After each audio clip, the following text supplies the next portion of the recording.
Alright boys, today we're taking a look at patch notes 1.07.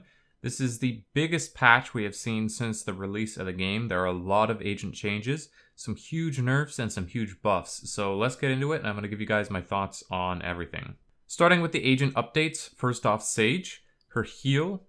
The heal has been reduced from 100 over 5 seconds to 60 over 5 seconds, and the self-heal has been reduced from 100 over 5 seconds to 60 over 10 seconds.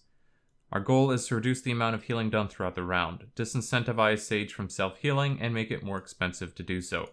Big nerf to her heals there, pretty crazy. But that's not all, the nerfs keep coming. The slow orb, the size has been reduced by 30%. The devs say this should slightly reduce the power of slow orb and increase intentionality. Right now, slow orb unintentionally covers a lot more ground than it should if aimed properly.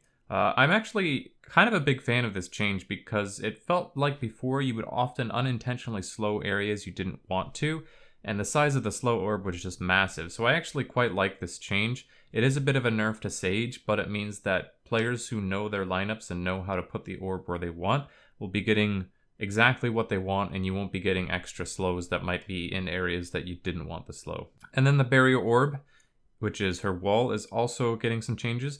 The cost has been reduced from 400 to 300. I like that change. I think 400 was pretty expensive for an ability, especially considering she had the 2 slows to buy as well. And then the fortifying barrier wall forms at 400 HP. After a 3-second delay, the wall becomes fortified to 800 HP. So basically spawns at half health, and it takes 3 seconds for it to get to its full health. And they say our hope is to increase counterplay on barrier and reduce the strength of the wall during reactive use. So, big nerfs for Sage this patch. I think one of the biggest is this barrier orb nerf. Having it be so weak is going to make it very difficult to reactively slow down rushes. It will still be useful for that, but it's going to be a lot harder now, and you're kind of going to have to be a bit more preemptive with how you use it. I do like the cost reduction. I think 400 was pretty ridiculous for one ability, especially on the early rounds like a pistol round. It was very strong on pistol rounds, but after all the nerfs they gave the wall, especially making it weaker to knives, I think that having it at such a high cost was just too much. The slow orb size reduction I like a lot. Slow orb is a little too oppressive right now, and again, as I said, this will help reduce the unintentional slows and accidental slows, and overall just promotes being able to aim and place your orbs better, which I totally agree with. The heal reduction is kind of an interesting change, especially the change where her heal is basically half as fast on herself as it is on other people. I'm not too sure if I like that change or not. It definitely incentivizes you to be playing more of a supportive role. You'll probably see less of the whole battle Sage where people are just using their heals on themselves and using it to take 1v1s over and over, which kind of made her like a weird like budget off Reyna. So I think in that regard, this change is good. I like that there's less healing in the game. It means that it's going to be more meaningful when you do chip damage to players, and when you get traded out, it's going to be a lot harder for the enemy team to trade you out for free. Overall, I like these changes to Sage. I know they're pretty big nerfs. We're going to have to see where she settles afterwards. She has been falling out of the meta, especially in the pro scene, so this is almost definitely going to push her fully out, but we'll see if she still retains some use as a special niche pick. Moving on to Killjoy, already it looks like she's getting nerfs. First one up is Nanoswarm. They have added a brief wind up before the damage begins. The DPS has been reduced from 60 to 40, that's a pretty big jump. And the visual effects have been added to make it easier to spot the grenade on the ground. Stealth audio range has also been slightly increased. Killjoy's Nanoswarm has been a terror to play against. It is meant to be a strong stalling and post-plant tool, but we feel it's currently dealing far too much damage and players aren't able to engage in the desired counterplay. So these are reasonable changes, I think. I don't really think she necessarily needed these, although a lot of people were complaining about the double molly. The reason I say this is that I personally haven't had a lot of issue dealing with Killjoy mollies. I don't really die to them that much, and I don't find myself getting caught off guard by them too much. It's quite possible I'm simply not playing against really smart Killjoys who are able to take advantage of it, but I didn't really feel like they were doing much more than any other molly, in spite of the ability to just place them beforehand and set them off. Now, that part of that may be due to the fact that I've been playing a lot of Killjoy to try and get used to her and figure out what she can do, And so I kind of already am figuring out a lot of the preset spots and I'm aware of them and know to look for them. This DPS reduction is pretty big. You're probably not going to see Killjoy scoring kills with her molly quite as much, even with plants. It's only going to be killing weakened targets now, in my opinion. And the windup is interesting. I'm not sure if that's needed, but we'll see how it affects her. Overall, reasonable changes to the Nanoswarm, and we're going to have to see how it plays out. The turret also got changed a little bit. It is no longer revealed by Sova's Recon Bolt, which is pretty nice, and it more effectively shoots at an enemy's last known location. So a very small buff for her turret. Nothing crazy, but it's nice to have that secret turret sitting on site. Maybe Sova arrows the site and you have your turret there. They think the site is empty, so they go in and the turret catches them. So cool little buff to the turret and some nerfs to the Nanoswarm. Overall, I'm okay with these Killjoy changes. We're going to have to see how they play out. Viper, more buffs for Viper. The toxic screen can now be placed during the buy phase of the rounds through spawn barriers. This is huge, by the way. I'm really curious to see how this works. Can you place this through the barriers into the opponent's spawn? Because if so, that's kind of weird. I'm wondering like how that's going to look visually. Do they see the wall coming down, or does it just spawn there at the start of the round when the barriers come down? I don't really know. The toxic screen now also goes up faster along its full length once it starts to form. This is really good because it took a bit of a while for the screen to come up, so especially for long angles, you'd have to wait until it was all the way up, and then it's already eating away at your fuel reserve. So this is a great change. I really like this. And placing it through the barrier at the start of buy phase, I think the main change there is it's going to allow you to preset a wall before the round starts and then rotate and be somewhere completely different, either to take advantage of the wall or to fake with the wall. The devs say this change should allow Viper in many situations to get her wall placed pre-round and then join her team before the barrier drops, just like I was saying. Or create uncertainty about her location when the round begins. Exactly as I said. Increasing the speed of the wall rising should reduce the awkward period that occurs after it starts to rise, but isn't covering all the angles Viper and her allies would expect. Yes, exactly. Decay on all smoke abilities no longer affects allies. This is massive, especially with regards to her ult, because now when she gets her ult down, you can stand in her ult as a teammate and it's not going to hurt you. It's still going to obscure your vision as usual, and you don't get the special highlighting effect that Viper gets in her ultimate, but it's not going to hurt you. And this is huge because in a post-plant scenario, let's say you're on the defending team and you're trying to retake. If the Viper ult is on the spike, you're looking at pushing into a Viper ult, taking damage and lowering your health from the Viper ult, and having to deal with, like 2, 3, 4 people in the smoke waiting for you. It's not just Viper now. This is absolutely huge, and I feel like this could be what pushes Viper to see more play. I'm not sure. We've had a lot of Viper buffs, and every time it's like, oh, maybe this time she's going to be good enough, maybe this time, and it hasn't worked so far, but this sounds really scary to play against. Devs say this is mainly targeted towards Viper's pit and should help reduce some of the unintentional collateral damage she can cause to her team, while also opening new strategies for playing around her ult as a team. Viper's pit. The area of Viper's pit is now shown on her team's minimap when deployed. Small quality of life update, but this right here is the real buff. This is the main juice for Viper in this patch. Overall, a huge buff to Viper. This toxic screen change coupled with the DK change is very, very big. I'm curious to see if Viper will see more play now. I might even have to pick her up myself and see how she's doing, because this sounds like she might finally be viable enough to run regularly. We'll have to see, but these are some big, big changes. And it still doesn't stop. We got more changes. Next up is Breach. Very important note here. These are not all the potential Breach changes we want to do, but as part of our Eason intentional balance philosophy, we want to be measured. Stay tuned for more, potentially. So they're starting with these changes to Breach, and they might even add more changes on top of that. So that's very exciting, especially for Breach players. Flashpoint. This is Flash. Off-screen flashes now match the behavior of other flashes in the game and apply a minimum amount of flash more aggressively. I'm guessing this means when you're about to get flashed and you look away from the flash, you're going to actually get that, like full second or so of flash that you get even when you look away. charges have been increased from 2 to 3, so he now gets 3 flashes total.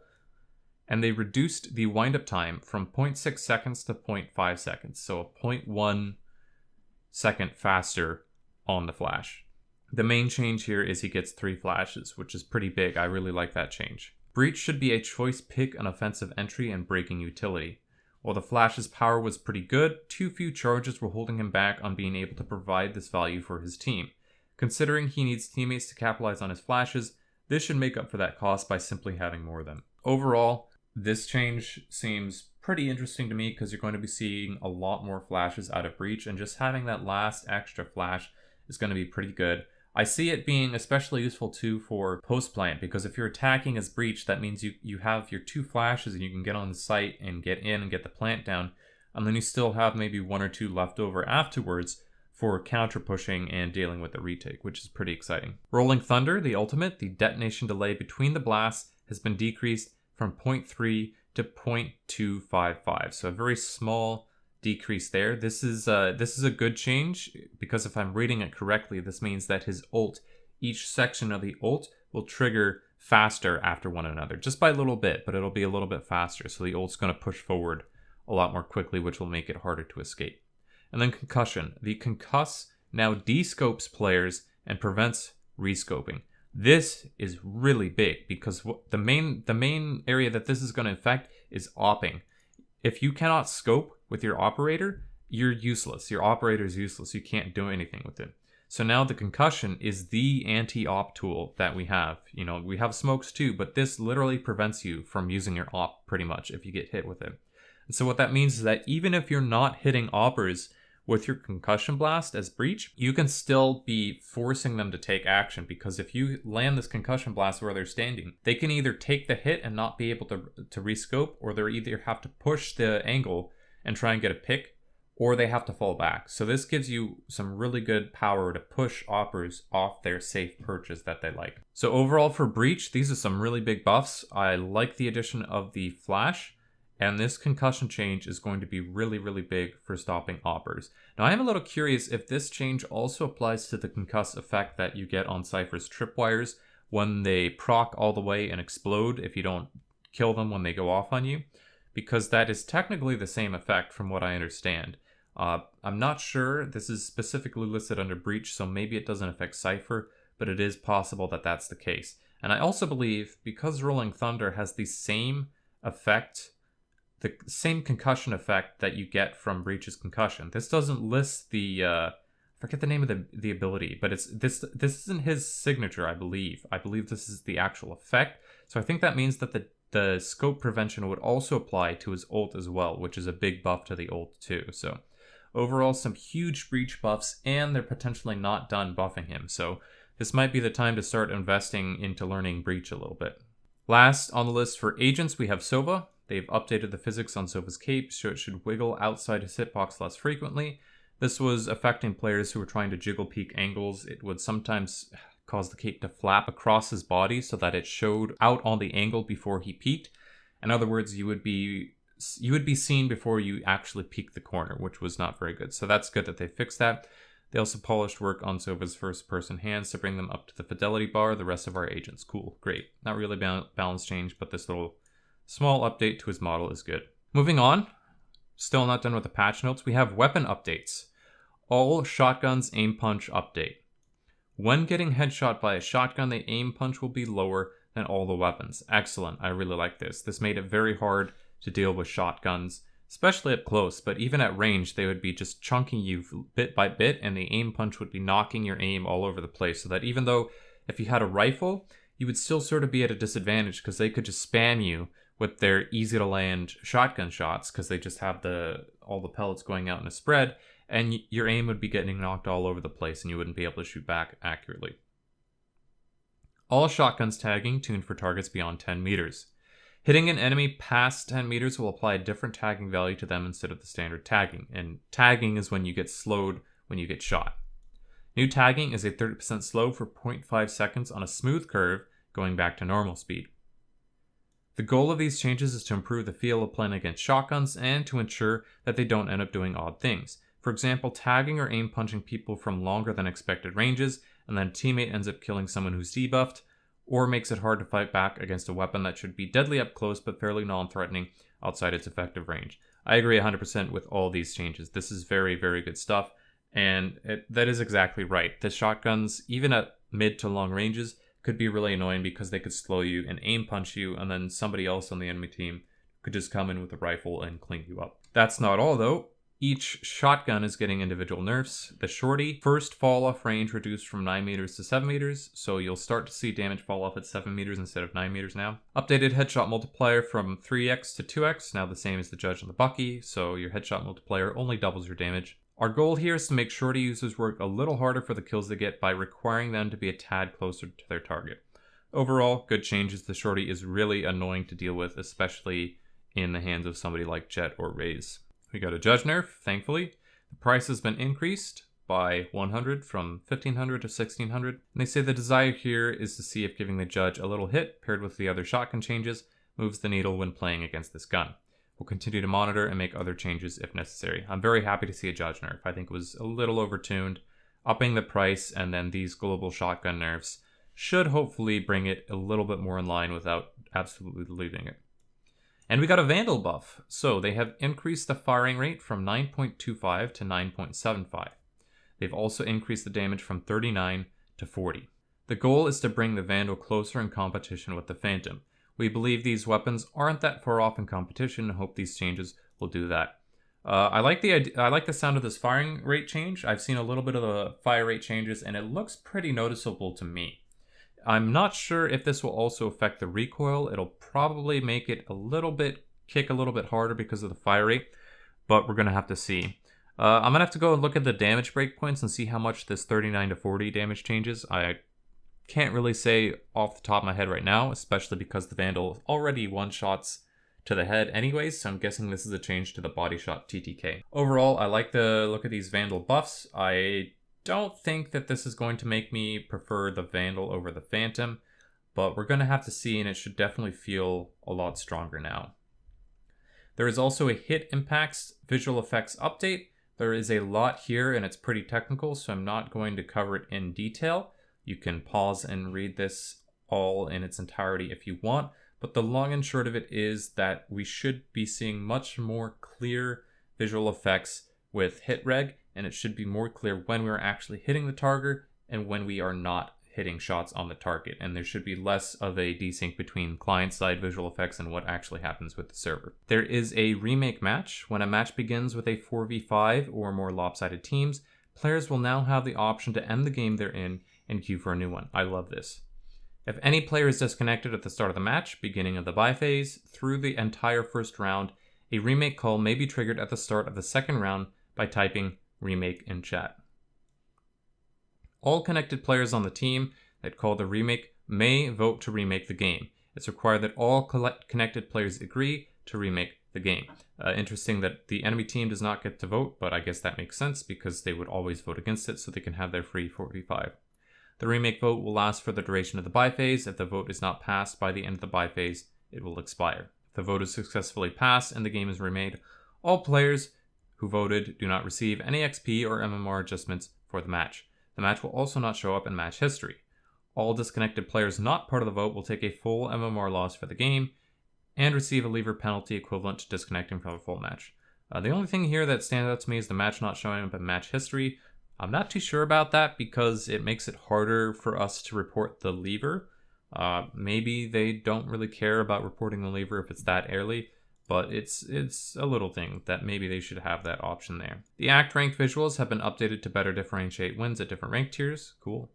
And they've changed some potentially misleading verbiage in the restriction message for players who need to play more unrooted games to unlock competitive play.